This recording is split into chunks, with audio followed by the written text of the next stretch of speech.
Very first week of the NFL season, and I'm so excited to be here with you guys today. This is the RGR Football Channel. My name's Daniel Harms, and we're going to talk to a very special guest today, and one of my good friends on Twitter that we'll get to right after the intro. But this is it. This is what we've been bringing up for the entire offseason. Week one is right around the corner, and this, once again, is the RGR Football Channel.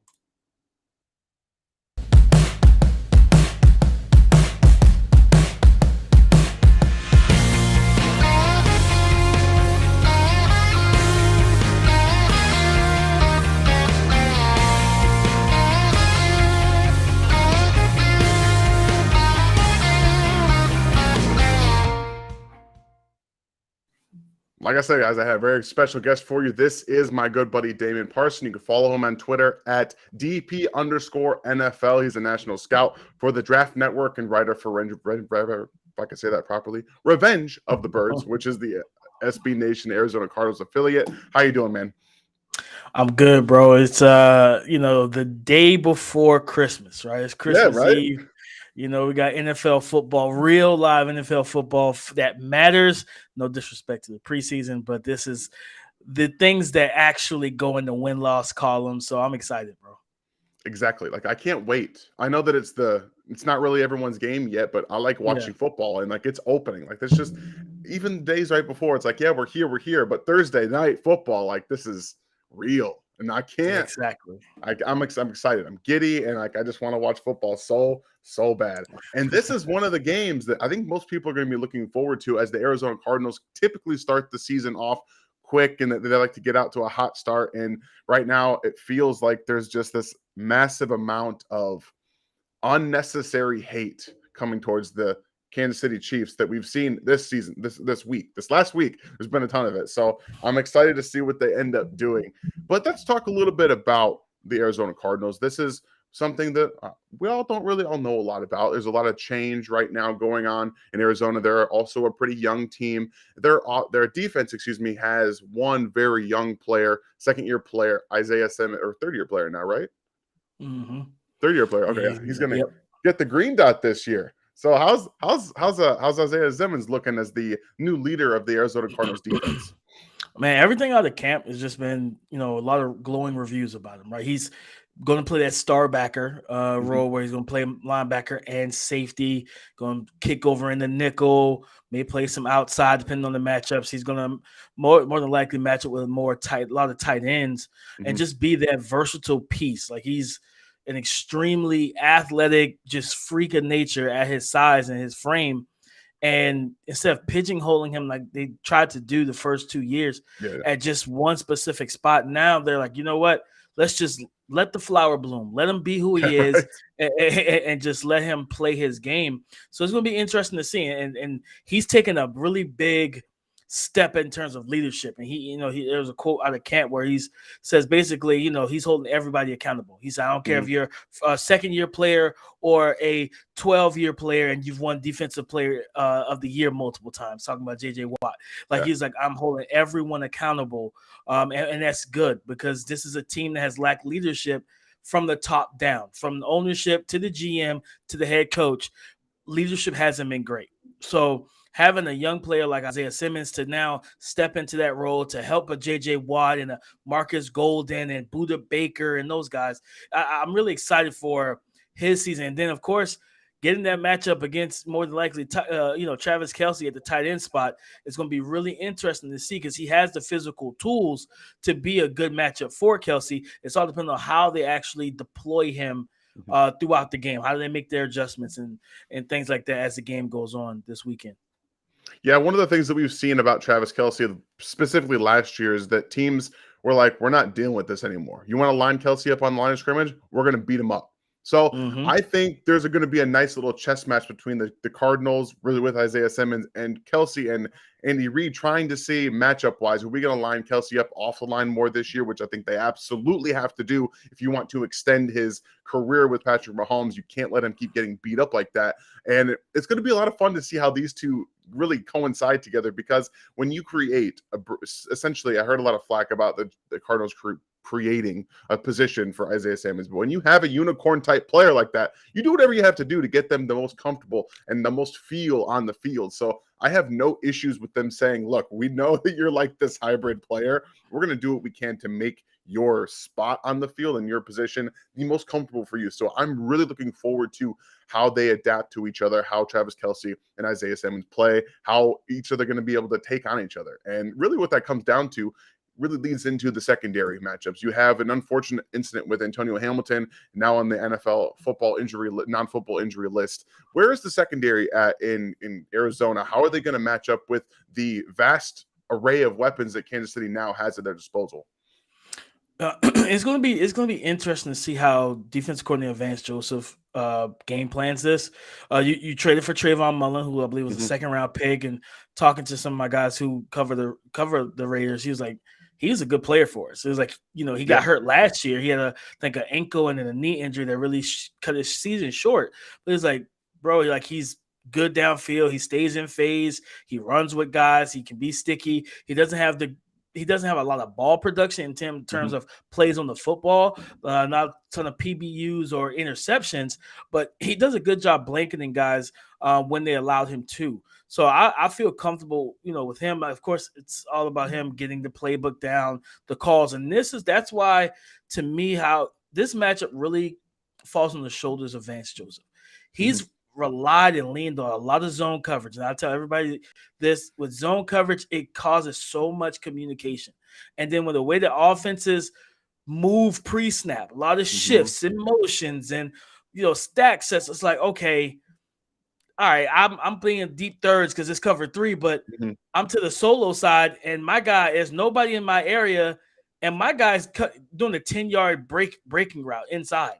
Do I stay in my cover 3 drop or do I squeeze on that? You squeeze on that. But then it creates too much. One thing about football, you don't want guys thinking. You want them reading and reacting. That's it. So when guys are back in zone, you could tell that everything's Marco Wilson. His processing is slow and everything is slowed down. But I've watched them on tape. When you put them in man coverage, let them play physical at the line of scrimmage. Let them play with a level of comfort, and you simplify it. It makes their job easier and they're more comfortable. So I think that they could fare solidly well if Vance Joseph goes to more of the man-to-man press and allow these guys to disrupt timing, especially when you don't have a dude on the defensive line. JJ Watt's he's a dude, but of course he's dealt with some injuries like the past 4 or 5 years. But at the edge rusher position, you don't have a guy. You don't have that guy that says, we got Robert Quinn, we have Von Miller. If you leave him one-on-one, we're getting to Patrick Mahomes. You don't have that. So you need to make sure that you can disrupt timing, make Patrick Mahomes hold the ball longer, and then give your young pass rush time to get back there. I think that's honestly the most interesting part about this game for the Chiefs is their new weapons. I would say they don't have the best ability to win quickly. I think this guy Moore probably offers that the most. I think maybe McCole Hardman, if you get him off the line a bit, maybe he can beat some of that close man coverage. But MVS has never been a guy that can beat press and man coverage quickly. And Juju has gotten to that point where, he's a good slot player, but he, again, short press coverage isn't always his real thing right now. So I think that that's probably a really great idea, considering that these weapons are, one, trying to figure everything out with Mahomes. They also are trying to figure out how they're going to get open in a new scheme with tools that aren't really at their disposal anymore, at least that we've seen to this point. So that's going to be fun. Like I said, Vance Joseph can figure that out, which I think he's probably going to test the limits of that man coverage and that press a little bit early, see what the Chiefs have, especially with a brand new offense. So I like that. You brought up the pass rush. Now tell me what's going to happen. This offensive line is, well, let's just say from right guard to left tackle, they're pretty good. And then you have Andrew Wiley at right tackle, which is going to be interesting. You think they're going to end up maybe trying to overload that right side because you still have a young player in Trey Smith, and Andrew Wiley's not great tackle. So you see them maybe trying to overload that side to get to him. And if not, how do they plan on attacking Patrick Mahomes with that pass rush? Well, that's the other thing with Vance. He does tend to go to some of the zone blitzing, and on the Cardinal Revenge of the Birds podcast this week, I said don't do that. Like, Patrick Mahomes is one of the best quarterbacks against the blitz. If you're gonna blitz, you got to show normal coverage, literally up into the snap. Yeah. Like you can't give him Yeah. any inkling that you're coming because he's going to find his hot. He's going to be able to move around the pocket, make plays, and hurt you. So I think it would be good to overload, just show a normal set, give him something normal vanilla pre-snap, and then come with fire off that right side to stress the young Trey Smith and Andrew Wiley, and force them to, again, same thing with offensive. They got to communicate. Hey, I got your inside. I pick up the inside guy. You overset outside. But if you don't communicate or you don't, they don't know what's coming to get that communication, like you can catch them off guard. And I think if not that, then you look at, and I said this on the podcast as well Monday. This is typically you hear this term with the run game. Like we've seen all the backfields that don't have a quote unquote guy, so it's like a running back by committee. That's what the Cardinals pass rush is going to have to be, a pass rush by committee. Okay. Second-year player Victor Dimukeji has flashed some really, really nice reps through preseason, being that thick, stout frame, can convert speed to power, plays with great leverage and good handwork and length. And then, of course, Majay Sanders and Cam Thomas, the two rookies, and Marcus Golden, who's the veteran.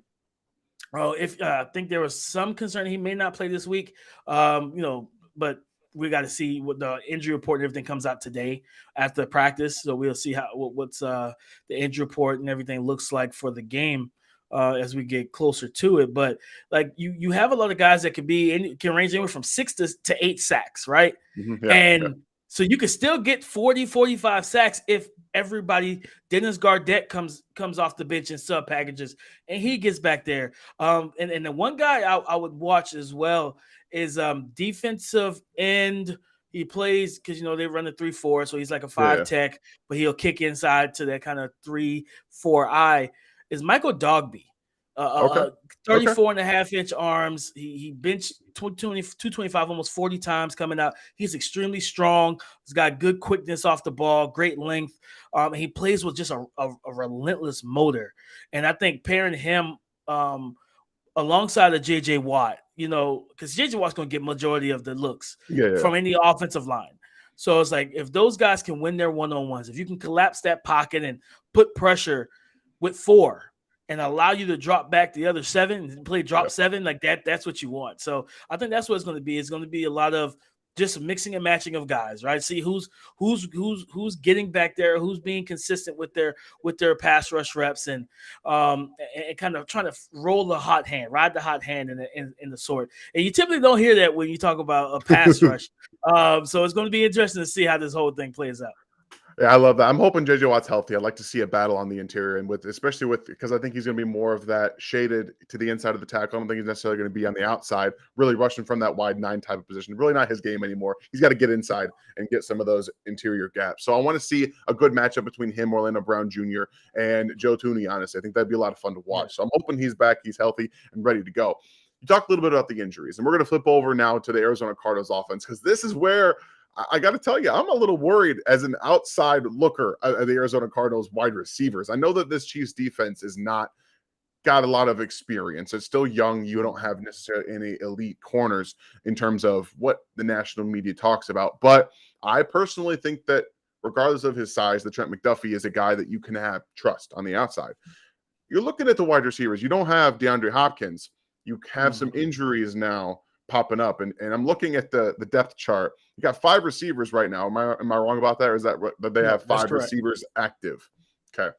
If Rondale Moore nursing an undisclosed injury, I don't really know what it is. No one knows what it is, but they don't want to talk about it. I imagine he'll probably play. Yeah.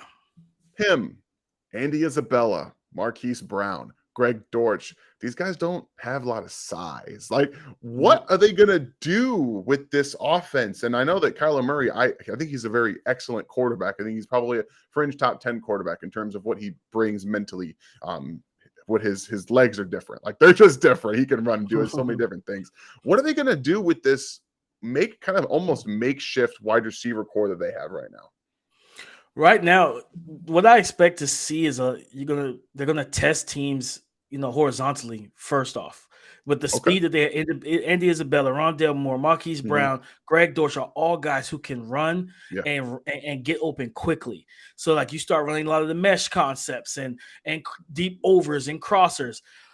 And the thing about it, even though there's only 5, because Antoine Wesley won't be back for I think 4 weeks, and D Hop 6, coming back in week 7.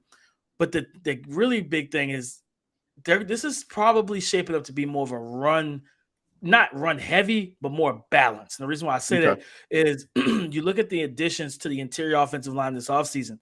You brought in Cody Ford a couple weeks ago from Buffalo, big, strong, physical that could play inside. He wasn't really athletic enough to play tackle full time.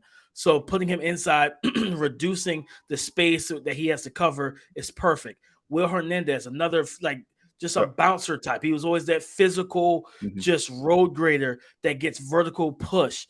And you have James Conner, who's a 240-pound running back. I'm expecting they're trying to run that inside zone, run that power, with him, get him downhill, to then open up the passing game as well. But yeah, I think it's going to be more horizontal stuff.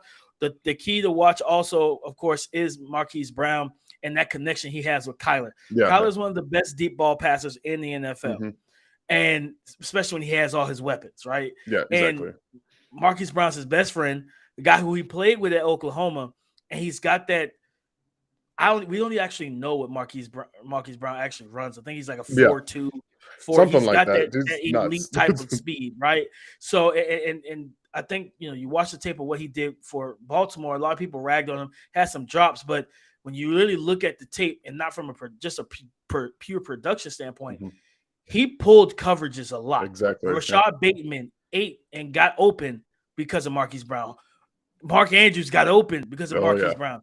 He's running that bang 8. Yeah, he's running that bang 8, and that safety has to go with him because the corner can't stick with him. Now that gives those guys that underneath range, that short to intermediate windows. So he's going to help those other guys. He's going to help Rondale Moore. He's going to help Greg Dortch and Andy Isabella. And, of course, A.J. Green, who almost had 900 yards receiving last year. He was good, even over the age of 30. You know what I mean? The man, towards the back end of the season, he was putting that wide receiver 1 role, which he wasn't suited for at this stage of his career. And then his production tapered off because his snaps had to increase a little bit. So the main thing also is Trey McBride. We're not sure if Zach Ertz is going to play. He's dealing with an injury right now.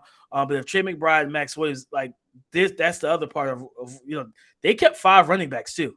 They got 5 receivers, 3 to 4 tight ends, and 5 running backs. So it kind of gives you a little bit of foreshadowing, this may not be the normal air raid just yet. I know that once Hop comes back and Wesley's back, Cliff's already talking about doing a lot of 10 and 11 personnel and spreading teams out, because you'll see D Hop, Rondale Moore, AJ Green, Marquise Brown. And it's that's really tough to trying to guard in space the whole time. But as of right now, I think that we may see more of a balanced game plan with the limited depth at receiver.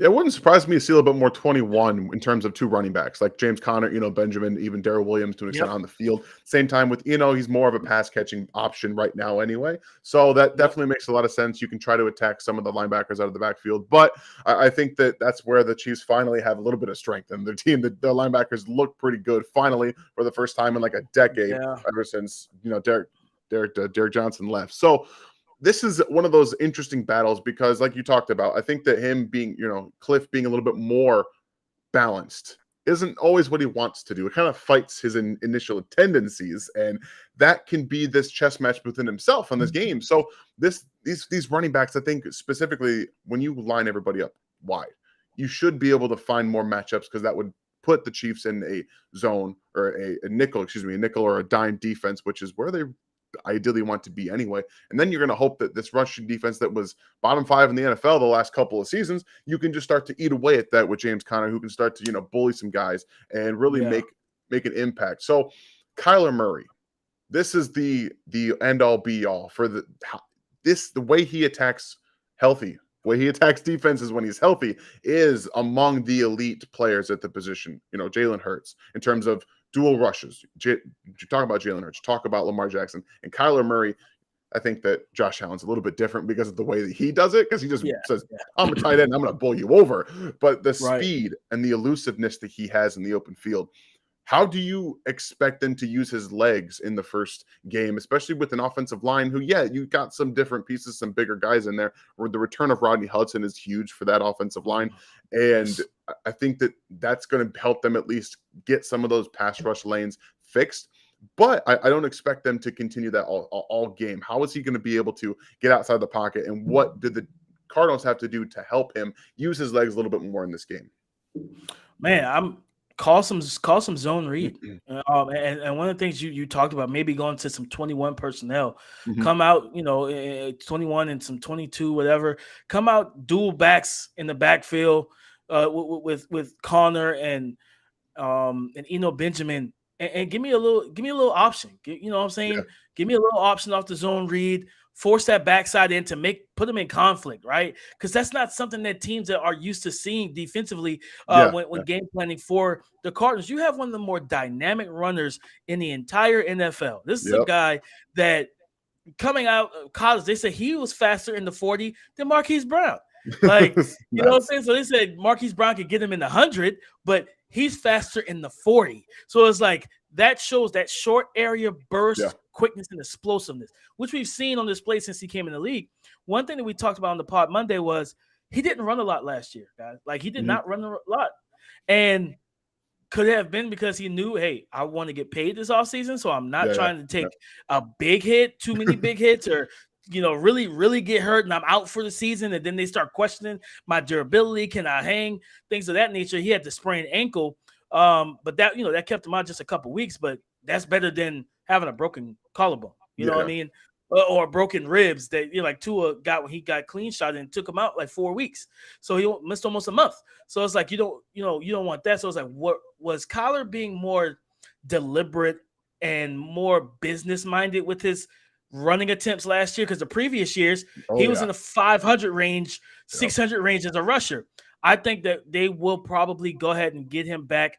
And I feel like he may be more comfortable now having that long-term security financially to go ahead and run the football, get some of that zone read going. We know that he's probably arguably, I think in terms of improvising, the only quarterback I'm taking over him like as a runner improvise is Lamar Jackson, because he's just different. You know what I mean? Like, he's got running back and receiver moves in open field with the stride and the explosive and all that stuff. So you think about Kyler, we saw week 1 last year against Tennessee. Tennessee thought they had him dead to rights. Yeah. He spins back. He bails out right, spins back left, goes forward, drops back, and then throws a pass. And it's just like, how do you defend this? Like, because it's not normal. You don't see stuff like that. You know what I mean? It's the stuff that, and we complain about it, but that's what Madden gets it from. Like, they get it from Kyler Murray, they get it from Lamar Jackson and Pat Mahomes and Josh Allen. They get it from those guys, like, because they're creative players, and that's where we get frustrated when guys do it online to us, because it's like, this isn't supposed to be happening. But that's how NFL defenses feel facing these guys. So I think that Kyler should run the ball more. Just be more calculated with it. Don't lean on it too heavy. Just be really game plan it the right way. Like I said, some zone read, move the launch point, like get them on the move, some short rollouts and stuff like that, where, okay, if you've capped the routes, he's already in motion. Now he could just take off and get 6. You know what I mean? And it keeps the team on schedule, keeps them ahead of the chains, and stuff like that. And again, he's just going to make the normal, natural plays that he makes when things break down, because he thrives in chaos. Yeah, if there's one thing that I'm thinking about this that scares me the most, it's keeping him under 100 yards rushing. Like, there's just there's one of those things that, as a game planner, a defensive manager, like, it's got to be Steve Spagnuolo's job now to find a way to get these defensive linemen in their rush lanes. Okay, you can't be getting rushed all the way upfield. You can't be getting moved out. If you're doing stunts, you can't get pushed around. You can't be doing it. You got to stay in those rush lanes, and that's got to be keeping them up at night, just thinking about game planning against the guy who's that athletic and that crazy in space. You talked about the acceleration. He goes from 0 to 60. I can't even explain it, because he just like, boom, it's like a blink, and I can't so fast. I think it was a play. There's a zone replay. I think it was against the Vikings. either Vikings or Dallas, one of the two teams last year, where he reads the backside in, the end crashes down, and he goes right up the B gap, and it's like he two steps a linebacker, and when he shifts gears, he got an open field so quick. So quick, and man. it's just like it's literally a blink, a blur, and he's like, man, I got to be on my P's and Q's with him. I have to account for that, like you said, lane integrity, man. If you get out the rush lanes and he sees space, he's going to take it. Yep. You're not wrong about that. So let's go ahead and talk just the last bit here about some predictions. I want you to give me one player on the defense not named Isaiah Simmons who has to have a great game defensively for the Cardinals to help win this football game. I'm gonna put the pressure on Zaven Collins right at the gate. I like it. Second year linebacker. You're now starting. Some fans are down on him because he was inconsistent during the preseason. Yep. But one thing I've seen from we've talked, we both football heads. I love what I saw from Andy Reid and what he showcased with the offense, with your offense this preseason. More standardized concepts, more under center. Let's give you some of the running game, please, God. Like not probably, for Cardinals fans, they don't want Clyde Edwards-Helaire to have 120, but let's get our guy going this season. But Zaven, and I think that's going to continue. And because of that, Zaven Collins is going to be very important. Fit the run game. Yep. Hit these running backs. Make them feel you. Shock and shed these guards. Get in there. You know what I'm saying? Shoot some of these gaps. Make your presence known early. You are a big, athletic, physical player. Be that. Think like that. Yeah, Come into that game with that mindset and play that way. If a receiver's catching a crosser, blow him up legally. I mean, don't take his head off, but blow him up. Don't get penalized, but make them have to think about that when they're going back to the huddle. Like, hey, Pat, I don't know if I want to run that route again so soon because Zaven's gotten me a couple times on that. Like, start making the offense think about things too. So I want to see, he's not someone that I don't know if I trust him in coverage just yet. You know what I'm saying? So, but downhill, I need him to play like a man that's on a mission. Play with his hair on fire. Communicate well within the box. When like you said, Isaiah Simmons got the green dot. He's calling the plays. When he's communicating with you, you see something communicated with him. Really be on your A game. Come in there with a poised and calculated mindset. Like, I'm here to do my job and do it well because you have the tools. We just need to see it. You know what I'm saying? Hit them. Show, give Vance Joseph some confidence in you as an A-gap blitzer to where you're off ball, you're playing in your normal alignment, but you're blitzing when the ball is snapping. They're not expecting you. Don't show them anything, and then you hit it, and there's a hole for you to get right in the lap, right in the face of Pat Mahomes, and deter him from throwing the football downfield. So I'm calling out Zaven Collins to be that defensive X factor. I love it. I like him coming out and then obviously make the change position for him. And I think that he's going to be able to grow into it, but it's going to take this is that year where he does have to take that step, be that downhill run defender, get a little more comfortable in your spot drops. You don't have to be great at it. You just have to be more comfortable and show that you're growing as a linebacker and not just a defensive end like he was coming out. So I like that. I like the call. For you Chiefs fans, I think this on defense, we know the offenses are very good. So we'll talk about defensive playmakers. I think L'Jarius Sneed has to be the most impactful player on this team because he's going to be asked to not only guard in the slot when they go into nickel. He's probably going to be Rondale Moore. He was probably going to be matched up on any number of these fast receivers. And I've seen a couple different times L'Jarius get a little behind in his drops and get stacked a little bit too easily. So speed can sometimes be against him. I want to see L'Jarius have a great game on the outside and base, and then in that nickel spot when the Cardinals do mostly come bring you a slot receiver. So I want to see him be very good against, come down and help the run game, be a better tackler like he was last year. That's really what I need to see. I need to see him be that leader because you have a young player, Trent McDuffie, who's your outside help now. You're the guy. You're the best corner. You're the most experienced corner in this defense. You got to show it now. All right. Give me your prediction. Who's going to win this game? What's the score? Man, I'm going to stick with what I said on the pod. There's a lot of both teams have a lot of newness, a lot of new faces, and just change for both teams. And week one is the moment where that change can bite you in the butt either you know Yep. either You're you not or wrong. the opposite team. Mhm. So I picked the Cardinals in a close one. I picked it 34-31. I think that they will win by a field goal. I think that it's going to be a high scoring affair. Both you got two of the best quarterbacks in college Yeah. in NFL football. I know a lot of people tried to rag on Kyler, all season, but man, if you don't watch the tape, just say you don't watch the tape, because if you watch the tape, you will know exactly how good this young man is, especially when his weapons are healthy. And in terms of the offensive line, I personally feel like this may be the best offensive line he's had in terms of talent since being there. And it's going to be pivotal. So I think they'll be able to run. They're going to try and lean on the run game, get that run game going, and take their shots when they're available. Test out these rookies, right? Test out George Karlaftis, test out Leo Chenal and Trent McDuffie, with Marquise Brown and some of these explosive receivers, and really stress okay, it's your first NFL regular season game.